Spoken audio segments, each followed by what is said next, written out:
Hi girls, welcome to our channel.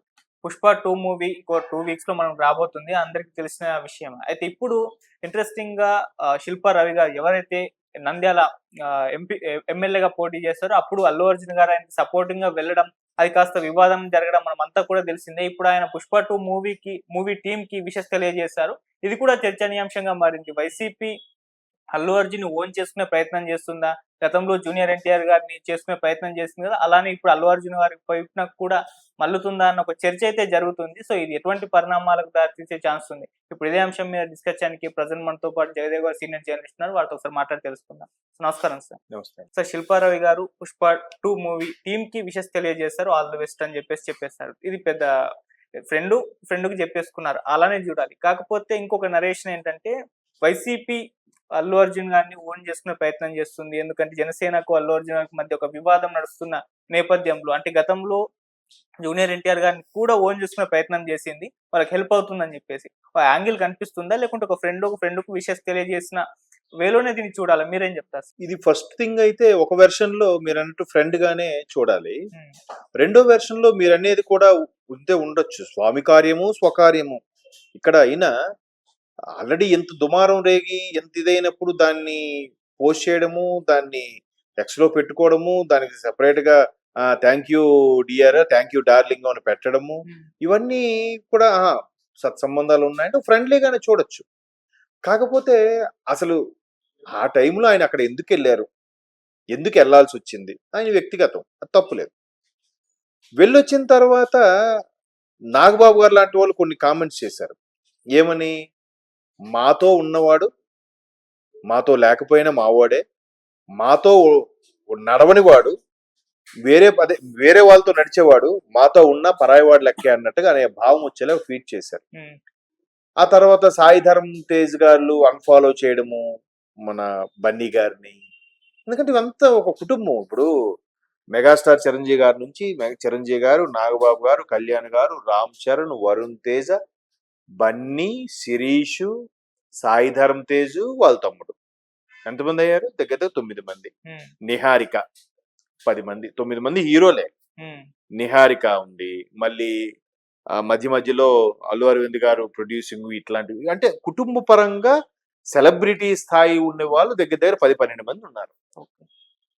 ఇలా ఉంటే ఇలాంటి సందర్భంలో వీళ్ళందరూ ఒకటి మెగా కాంపౌండ్ హీరోస్ అని పిలిపించుకునే వీళ్ళు ఎవరు కూడా ఎలక్షన్స్ ముందు వరకు కూడా పవన్ కళ్యాణ్ గారు వాళ్ళని ఎవరిని పిలవలేదు.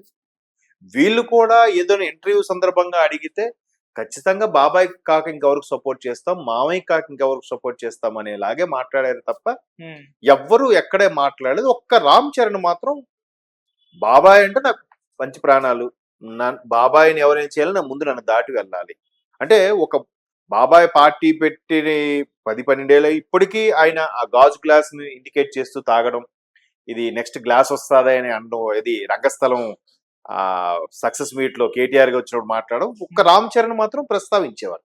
ఈవెన్ చిరంజీవి గారు కూడా ఎక్కడ నాలా కాదు వాడు రాజకీయాల్లో వాడు తీరు వేరు అన్నట్టుగానే చెప్పేశారు తప్ప సపోర్ట్ చేస్తానా చేయనా అనేది ఇప్పుడు ఎక్కడ చెప్పలే.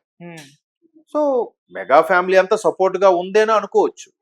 ఒక్కసారిగా ఈయన సురేఖ గారు, రామ్ చరణ్ గారు, తర్వాత అరవింద్ గారు ఇటు పిఠాపురం వెళ్ళి ఆయనకి సపోర్ట్ గా నిలబడిన నేపథ్యంలో ఆ రోజు సాయంత్రం, నెక్స్ట్ డే సాయంత్రం ఇంకా ఎలక్షన్స్ ఇంకో గంటలో క్లోజ్ అవుతాయి అనగా నేను అక్కడికి వెళ్ళడము, ప్రజలకు అభివాదం చేయడము, అంటే ఈయనకు సపోర్ట్ గా వచ్చానని చెప్పడం అనేది ఇదేంటిది? అంతా ఒకటే కుటుంబం కదా, ఆబ్వియస్లీ కదా.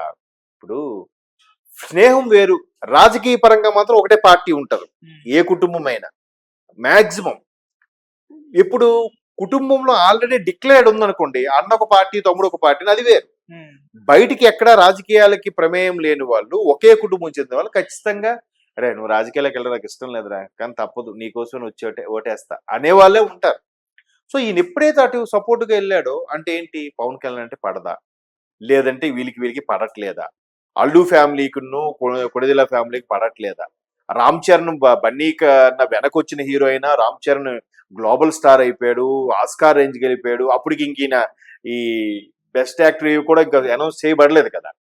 సో ఇవన్నీ ఈయన స్థాయి పెరగలేదు, పాన్ ఇండియా స్టార్ అయిపోయాడు రామ్ చరణ్, ఈయన ఇంకా అవ్వలేదు, ఇలా రకరకాలుగా సోషల్ మీడియాలో వచ్చిన వ్యాఖ్యలు ఇవన్నీ పాపం వాళ్ళకు ఉందో లేదో నాకు తెలియదు. సో ఇది ఇలాగ చినికి చినికి గాలివాన అయితే ఎట్లా ఉంటదంటే ఫ్యాన్స్ కూడా బా మా ఓడి సినిమారా, మా కళ్యాణ్ బాబు సినిమారా, లేదా మా అన్న సినిమా, మా బాస్ సినిమా ఇలాగ మాట్లాడుకుంటారు. సో ఇంకా బన్నీ ఫ్యాన్స్ కూడా ఎక్కడ తగ్గలే. అల్లురాలింగి గారు లేకపోతే చిరంజీవే లేడు. చిరంజీవి లాంటి వ్యక్తి ఎక్కడండి? ఒక చిరంజీవి లాంటి వ్యక్తి అంటే బన్నీ గారికి సంబంధం లేదా కామెంట్ చేసిన వాళ్ళు, ఎందుకంటే వీళ్ళు పిచ్చ ప్రేమతో ఆ యాంటీగా చేస్తే చేసుండొచ్చు. చిరంజీవి గారితో ఎవరు సాటి సార్? ఎందుకంటే ఒక్క వృక్షం, ఒక మొక్క వచ్చింది, వృక్షమైంది, ఆ వృక్షం నీడలో కొన్ని వందల మంది బతుకుతున్నారు. ఇన్స్పిరేషన్ గా, ప్రత్యక్షంగా, పరోక్షంగా. అంతే కదా, ఫ్యామిలీలో ఒక్కడు సెటిల్ అయితే ఎంటైర్ ఫ్యామిలీని లాక్కొచ్చేసాడు ఆయన. అది కదా పెద్ద తరగా బాధ్యత అంటే. సో అట్లాంటి వ్యక్తి ఆయన ఒక 3-4 సినిమాలు 5 సినిమాలు చేశాకే అల్లురాలింగి గారు అల్లుడుగా తీసుకున్నారు. లేకపోతే ఆయన వచ్చి బూస్టప్ ఇచ్చింది కాదు. అలా మాట్లాడారు చాలా మంది. సో ఇవన్నీ వారైపోవడంతో ఒక్కసారిగా ఇలా జరిగాయి.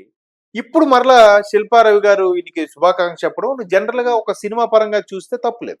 కానీ మీరు అన్నట్టుగా గతంలో జూనియర్ ఎన్టీఆర్ గారిని కూడా కొడాలి నాని గారు లాంటి వాళ్ళు పోస్టర్లు పెట్టి, ఆ పోస్టర్లో వైసీపీ పోస్టర్లో కార్నర్ లో ఎన్టీఆర్ గారి ఫోటోలు కూడా పెట్టి కొంచెం దగ్గర తీసుకునే ప్రయత్నం చేశారు. బట్ ఎన్టీఆర్ గారు దేనికి స్పందించలేదు.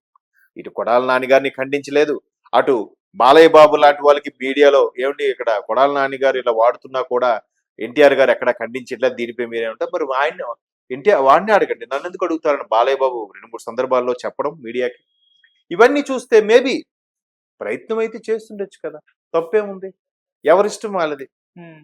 ఒకవేళ ఫ్రెండ్లీగా అనుకుంటే ఓకే, బట్ నా కోసం ఆయన అంత దూరం వచ్చాడు కాబట్టి నేను తన కోసం అంత దూరం రావాలి కదా అనుకుని వచ్చిండొచ్చు. వచ్చిన తర్వాత విషయం చెప్పాలి, చెప్పారు కాబట్టి ఇప్పుడు నిన్న మొన్న మీరు చూస్తే మెగా కాంపౌండ్ నుంచి ఒక్కరు కూడా విషయం చెప్పలేదు, ఒక్కరు కూడా ట్రైలర్ బాగుందని లేదంటే మరి వాళ్ళ సినిమాలకి బన్నీ గారు బాగుందని అన్నారా? దాన్ని ఎందుకు అంటారు? సినిమా ఎవరు ప్రతిదానికి ఆ RRR సూపర్ వచ్చింది, బ్లాక్ బాస్టర్ అయింది అని ఎవరైనా కామెంట్ చేశారా? RRR ప్రోమో బా అల్టిమేట్ అని ఎవరైనా ట్వీట్ చేశారా? లేదే. మొన్న రీసెంట్ గా గేమ్ చేంజర్ వచ్చినప్పుడు బన్నీ గారు రెస్పాండ్ అయ్యారా? విశ్వంబర్ వచ్చినప్పుడు రెస్పాండ్ అయ్యారు. సో వాళ్ళ సినిమాలకు వీళ్ళు ఎందుకు రెస్పాండ్ అవ్వాలి? అలా ఎందుకు చూస్తారు? ఇదంతా ఫ్యాన్స్ రేపిన దుమారం అయితే ఒకటి ఉంది. బట్ ఎక్కడో చిన్న డౌట్ అయితే కొడుతుంది ప్రేక్షకులందరికీ, ఫ్యాన్స్ కూడా. ఎందుకంటే బన్నీ గారు మళ్ళీ సుకుమార్ గారు మిస్సెస్ ప్రొడ్యూస్ చేసిన సినిమాకు కూడా వచ్చి నా ఫ్యాన్సే నా బలం, నా ఫ్యాన్స్ కోసం ఎక్కడికైనా నాకు నచ్చితే వస్తా, నచ్చపోతే రాను అని అనడం. దానికి ఒక జనసేన ఎమ్మెల్యే గారు నేను ఎవడు రమ్మన్నాడు, మేము రమ్మన్నావా, వస్తేరా లేకపోతే లేదు, నీ ఇష్టం అది అన్నట్టుగా ఆయన మాట్లాడటం. ఇట్లాంటివన్నీ చూస్తే కొంచెం ఫ్యాన్స్ కి బ్యాడ్ గానే పోర్ట్రే అయ్యింది అనేది ఒక అభిప్రాయం. సో ఎలాగో పోర్ట్రే అయింది కాబట్టి ఈయనటు ఆ పార్టీ ఏ పార్టీలో లేడు కాబట్టి మా పార్టీలోకి తెచ్చుకునే ప్రయత్నం చేద్దామని కూడా